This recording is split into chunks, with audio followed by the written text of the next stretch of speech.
Hola, ¿qué tal? Sean todos bienvenidos a este encuentro tecnoformativo que estamos teniendo el día de hoy. Mi nombre es Jorge Osorio, los voy a acompañar en esta breve exposición de las corrientes y sistemas educativos que han desarrollado o han dado pie a que la educación hoy en día sea más humana y que tenga un carácter educativo y formativo desde los aportes que la psicología han hecho y que los investigadores y filósofos han dado para que la educación de hoy en día sea muchísimo mejor y sea más aplicada a la parte humana, pensando en el ser y en la formación del niño, joven, adolescente y en el adulto.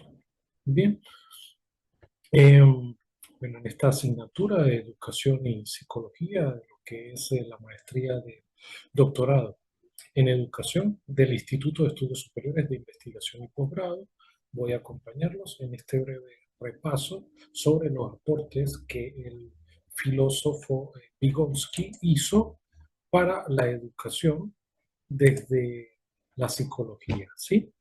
Eh, Fue uno de los destacados teóricos de la psicología del desarrollo, fundador de la psicología histórico-cultural y un precursor de la neuropsicología soviética, Lev Simonovich Vygotsky. Teoría sociocultural del desarrollo cognitivo. Los principales planteamientos teóricos de Vygotsky para la educación estuvieron centrados en la interacción social y el contexto cultural, el papel que ellos jugaban para la construcción del conocimiento, como una persona que podía construir el conocimiento y crecer eh, intelectualmente a partir de su interacción con los demás y cómo influía en el contexto cultural. A diferencia de Piaget, quien creía que el desarrollo antecede al aprendizaje, Vygotsky sostuvo que el aprendizaje social era impulsado por el desarrollo cognitivo. Vygotsky postula la ley de la doble formación. Esto era una función psicológica como el pensamiento, la atención voluntaria o la memoria lógica. Aparece dos veces. Primero en el plano social o interpsicológico, es decir, la interacción entre las personas o la interacción entre una persona y el contexto social. Y luego el plano individual o intrapsicológico, interno, dentro de la mente del sujeto. Por ejemplo, un niño aprende a resolver un problema en colaboración con un adulto o un tutor. Y luego, con el tiempo, esa estrategia aprendida por un tercero, por un tutor, por un guía, lo va poniendo en marcha para poder resolver él de manera autónoma el aprendizaje. Esto subraya que el aprendizaje es fundamentalmente un proceso de apropiación y transformación de herramientas culturales como el lenguaje. ¿Sí? Las personas no nacen aprendidas, sino que con el tiempo, con la observación, con la interacción con otros, la persona va poniendo en práctica y se va superando. También postula lo que es la zona de desarrollo próximo. Es la distancia entre el nivel de desarrollo actual de un estudiante, lo que hace por sí mismo en ese momento, y el nivel de desarrollo potencial, lo que puede lograr aprender con la ayuda de un tutor, un mediador, es decir, superarse. La educación eficaz, según Vygotsky, no se centra en lo que el alumno ya sabe, ya lo que sabe lo conoce, lo desarrolla, lo ejecuta, sino en lo que está a punto de aprender. ¿Sí? La instrucción debe orientarse a la zona de desarrollo próximo, desafiando al estudiante de manera que el apoyo del mediador lo impulse a un nivel de superación. Ya aprendió, ya sabe, lo estamos viendo y cómo el estudiante debe aprender eso para ejecutarlo para poder seguir avanzando. Habla también Vygotsky de el andamiaje. Es una estrategia pedagógica que se deriva directamente de la zona de desarrollo próximo. Consiste en el apoyo temporal de un mediador, un tutor, lo que proporciona al estudiante para ayudarlo a realizar una tarea en específica, algo que está por encima de su capacidad actual. Este apoyo puede ser verbal, darle herramientas, guías, orientaciones para que lo ejecute. A medida que el estudiante adquiere la habilidad, el andamiaje se va retirando gradualmente, es decir, el tutor se va retirando poco a poco hasta que el alumno gane autonomía y se apropie del conocimiento. Esta palabra me gusta mucho porque trata de que la persona debe apropiarse del conocimiento. Debe ser así.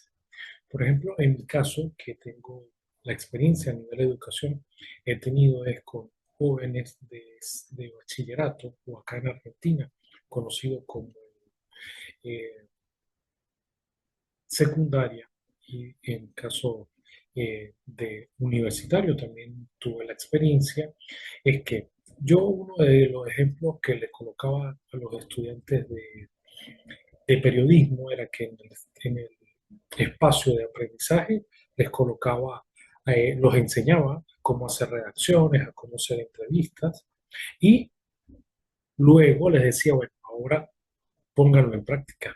Vayan y entrevisten a estas personas, al Consejo Legislativo, a la alcaldía, a algunas instituciones y vengan y siéntense a redactar. Entonces, ese proceso de irnos acompañando, irlos haciéndole tutorías, ir ayudándolos a crecer, pero ya está en el aspecto de que tienen que salir a enfrentarse a ese nuevo mundo. Bien, entonces, un ejemplo de andamiaje. También Vygotsky habla del lenguaje como herramienta. El lenguaje es una herramienta psicológica más importante. Al principio el lenguaje se usa para la comunicación social, pero con el tiempo se interioriza para convertirse en pensamiento. El habla privada, el monólogo interno que los niños usan regularmente con su propio comportamiento, es un paso clave en el proceso de interiorización. El lenguaje no solo permite la comunicación, sino que también reestructura la conciencia y facilita el desarrollo de funciones cognitivas superiores. La teoría de Vygotsky tiene profundas implicaciones para la educación, promoviendo el aprendizaje cooperativo, el rol del docente como facilitador y la creación de entornos de aprendizaje que fomentan la interacción.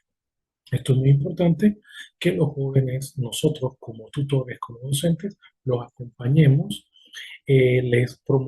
promovamos actividades que ellos ejecuten con otros pares, con otros compañeros, porque esa interacción, ese intercambio de conocimiento va a hacer que ellos puedan desarrollarse mejor.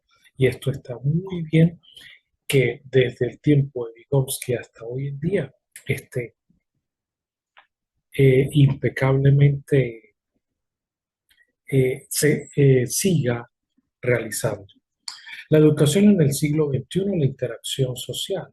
Las teorías de Vygotsky centradas en la interacción social y el contexto siguen siendo relevantes en la educación, en un entorno caracterizado por la tecnología y la interconexión global. En mi caso, estoy en Buenos Aires, Argentina, y tengo la facilidad, gracias a un ordenador, a la conexión de Internet, a cómo poder dar clases a estudiantes en Venezuela, comunicarme con los docentes a través de estos medios en el doctorado. Bueno, esto es una forma de interacción que el día de hoy la educación y los avances tecnológicos se ponen en práctica. Un ejemplo de estos es cómo los tutores son virtuales hoy en día. Una aplicación como Duolingo es un claro ejemplo de aprendizaje. El docente como facilitador del aprendizaje.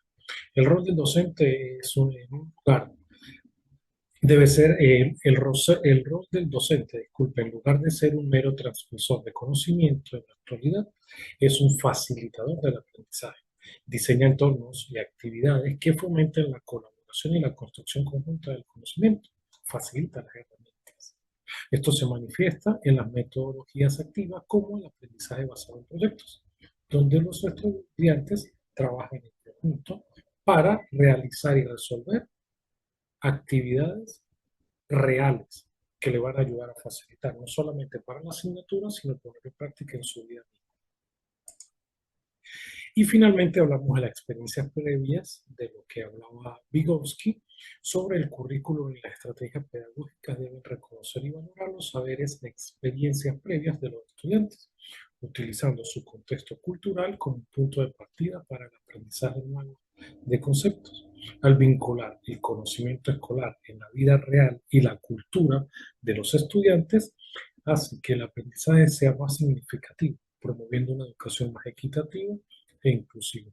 De hecho, Paulo Freire habla de andragogía. Claro, es educación para adultos, pero eso de poder guiar, darle tutorías e encaminar a los estudiantes es maravilloso y es lo que nosotros como docentes debemos mantener siempre. Enseñar a los estudiantes no solamente como un pensador dijo que a veces los estudiantes los veían como eh, cuentas bancarias donde se les depositaba conocimientos. No, hay que enseñarlos, hay que guiarlos, hay que orientarlos para que ellos puedan esos conocimientos, ese aprendizaje, no solamente aplicarlo para calificar una asignatura, sino que lo puedan aplicar en su vida, hacer que su pensamiento sea mucho más amplio, que lo pueda aplicar, que lo pueda desarrollar y pueda crecer como individuo. Bueno, este fue mi breve paso por eh, el mundo de Vygotsky y sus aportes desde la psicología a la educación de la actualidad. Me despido de ustedes, mi nombre es Jorge Osorio, será hasta la próxima.